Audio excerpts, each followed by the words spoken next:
Alright, welcome everyone. Here we are in GameMaker and I'm looking at the FishPod game, and what we're trying to do is replace some of the drag and drop actions with those same actions that you would see by including them in a script. So here's our test room. You can see there's FishPod in the air ready to fall. See if it goes through the proper states. Now there are three objects that I would like to change. One is object pod, and then also object pod standing and object pod walking. Here's what was there before, but now I've actually put in exit this event, so it doesn't actually get to these two lines of code. And what I am doing is I'm just replacing these two with the equivalent GML. So I think this will be helpful because it'll show you, how to code in GML and how to replace some of the actions with actual GML code. So here we are in object pod in the create event. We have two things to do. We have to set the variable facing to face left, and we need to change the instance to object pod falling. One way you can go about figuring this out is by looking in the help contents. It's here where you'll find all the GameMaker help. Here's everything about the GameMaker language behind the scenes, how things work, and we're looking at changing the instance. Here's the one we want to do. You say instance change, the object you're changing to, and then whether or not you want to perform events. That's what perf means. And that's a Boolean, and it can be set to values of true and false. So you see how here in the help you can find out a lot about how do you go about coding in GML. It's actually a good read if you have the time to walk through it. What I would do is maybe take a look at an overview of the language. That would be really helpful, and I try to cover all these things in the slide presentations from earlier. Let's then go back to our game, and we see that we need to set the variable facing to face left. So in GML, every GML code starts with an open curly brace and a closing curly brace. Those aren't parentheses, those are curly braces. And here we have this variable called facing. We set it to a constant face left. Now every statement in GML ends with a semicolon, so you see that in the first line. Here you have instance change. That's that one function that we looked up. First we put the object we want to change to, so it assumes that you're an object pod, and we are right there. So we're changing object pod into object pod falling, and we're setting perform events to true. And what that says is call the create event on this object when it's being created. And so those two lines of code effectively replace these two graphical actions. Now let's look at the rest of the changes and substitutions I made so you can see how GML works, so that in future assignments we'll be able to use GML and not rely so heavily on drag and drop stuff. Here is when object pod collides with the hazard. Let's take a look at that. All we have to do is change the instance to object pod dying. So pod collides with a hazard and pod dies. Simple enough. We open curly brace, instance change, object pod dying, comma true for perform events, closing curly brace. Okay, next let's look at the collision between object pod and object gold. This is a little bit more complicated. First we need to play the gold sound, then we need to destroy instance of other, which means we want to destroy the gold, and then we have to ask ourselves a question. If the number of instances is a value, we're counting up the number of object golds, and if it's equal to 0, we know we have all of them. Once we have all of them, we can move on to the next room. How do you go about coding that up in GML? Well, let's take a look. To play the sound, you'll note that in GML, they usually put the noun before the verb. So in this case, sound is our noun and play is our verb. So instead of playing a sound, you're saying sound underscore play. That way all the sound functions kind of are grouped together in the documentation. So which sound do we play? We just put in sound gold. Now it says index in the help, but you can either use the name or the index. Names are more helpful for human beings, so we'll use the name. And then this is kind of odd. I want to destroy the other object, in this case, which is the gold. So I have to use a with statement. And then you say with, open parenthesis, other, close parenthesis. Now that you're talking about other, then you can finally destroy the instance. So that's how that works. Now I had a lot of problems with this part here, trying to get it to work. It was a challenge. The other problem I had here is counting. See right here, where we count up the gold to see if it's equal to 0.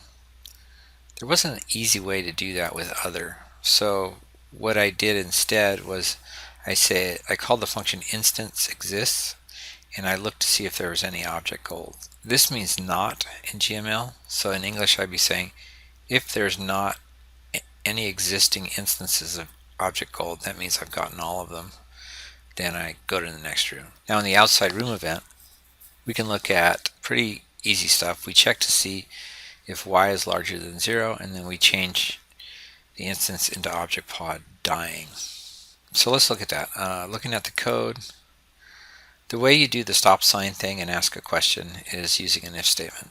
So we say if y is greater than 0. So you're saying if object pod is somewhere on the screen. Well, it says outside room. See, I'm not sure why they're doing that, but I guess we'll stick with their logic. But if y is greater than 0, then we change the instance of object pod into object pod dying, and we set the perform events equals true. If fish pod should fall outside the room, at that point, that's when we execute this piece of code. Finally, there's game start. We just need to play the thunder sound. So I say sound underscore play, and I pass in the name of the thunder. Okay. So from an event point of view, this looks pretty much the same, but what you'd see over here on all of these is that they're executing scripts rather than executing code. So once you have yours replaced, you can go ahead and delete the rest of these, and then you can rely solely on your scripts. There's two ways that you can execute script code.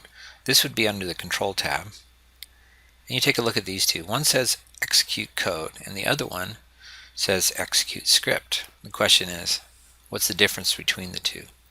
Well, for all 5 of these events, you only need it in this one place. You don't need to have it available in lots of different places from lots of different objects.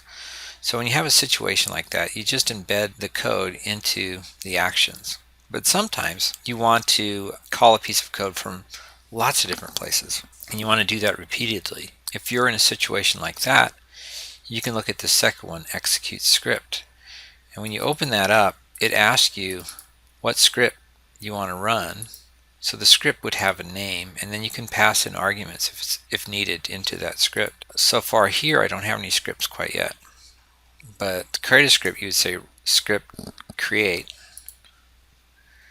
and then you could do your name script right there. So it's just like an execute code, but now you can call it from more than one spot.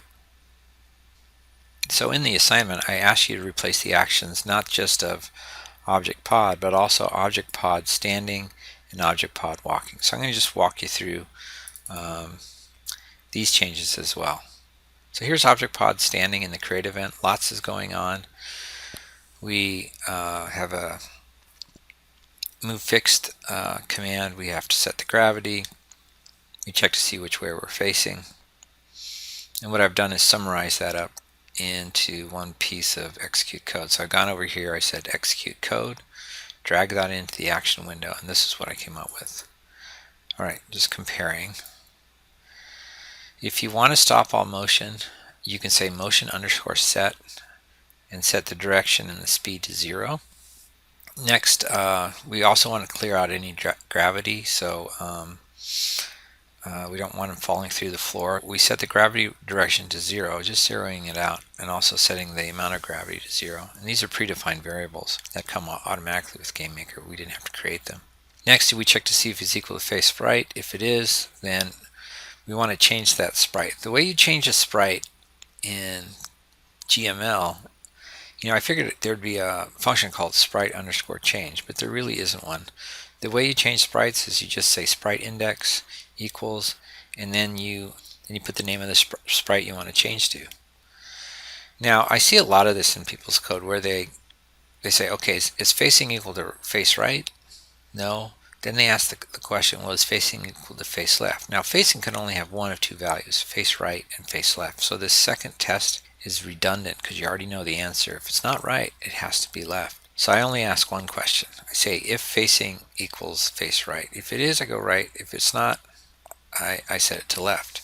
Another thing you have to be careful of when you're doing questions or conditions is this equal sign. Notice it's a double equal sign and not a single one. A double equal sign is called the equality operator. We're asking, is facing equal to face right? Now if you have a single equals like we have here on gravity, that means set gravity equal to 0. So you're actually changing the value of gravity. So here we change the value of gravity, but here we're testing the value of facing to see if it matches up. So that's the script for the create event for object pod standing. Let's look at left. Not too much going on here. We set the facing value to face left, and then we change it to object pod walking. Let's look at that. So facing equals face left. There's our constant to say that we're facing left. And then we do another instance change. This time we change it to object pod walking, and we set it equal to true. Now in the create event for object pod walking, and we'll see that in a second, figures out which way it's facing and then sets the motion going in its create event. Alright, that's left. Right is very similar. Only thing you do is set facing to right. Same thing as before with left. Last thing is space. This is when you jump. So you change the instance into object pod jumping, and also call the events on that. So here we are. We just do instance change object pod jumping comma true. And that's it on object pod standing. Moving on then to object pod walking.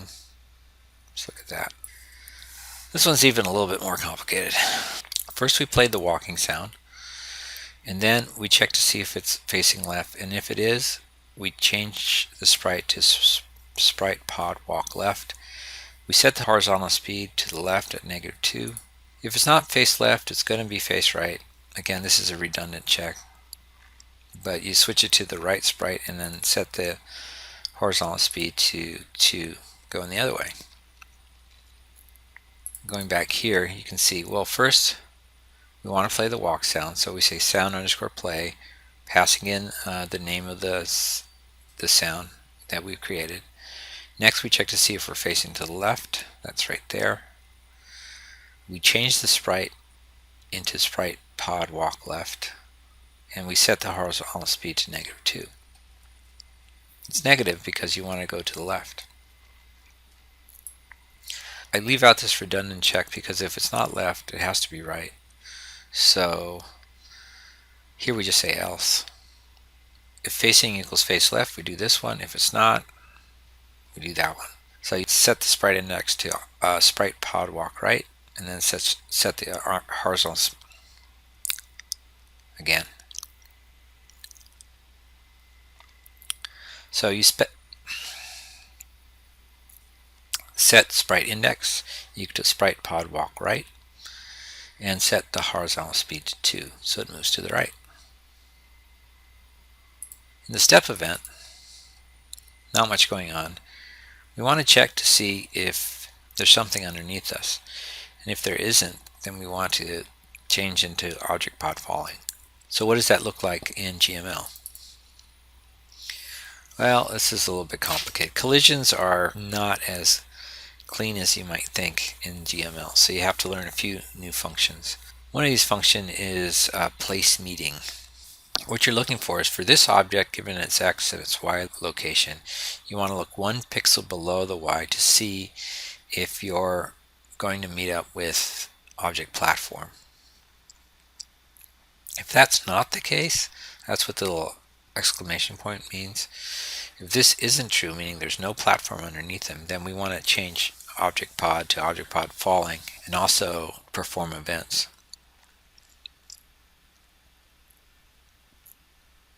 Next up is the collision with the platform.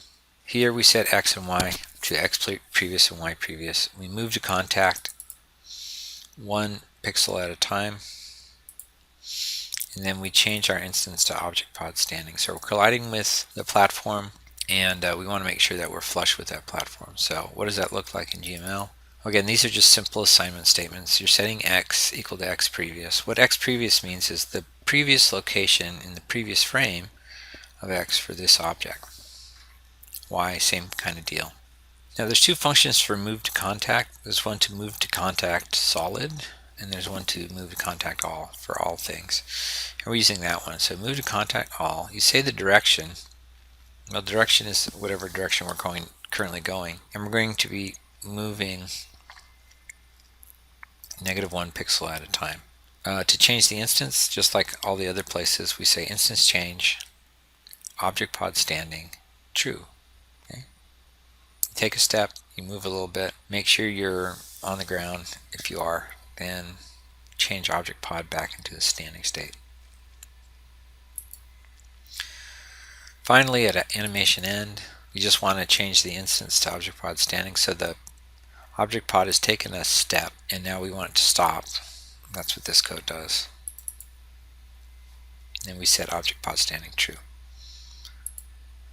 So once you've done all those things, you can now see the equivalent of the actions that you normally pull from here, what they look like in GML code. I think that's good. Thanks.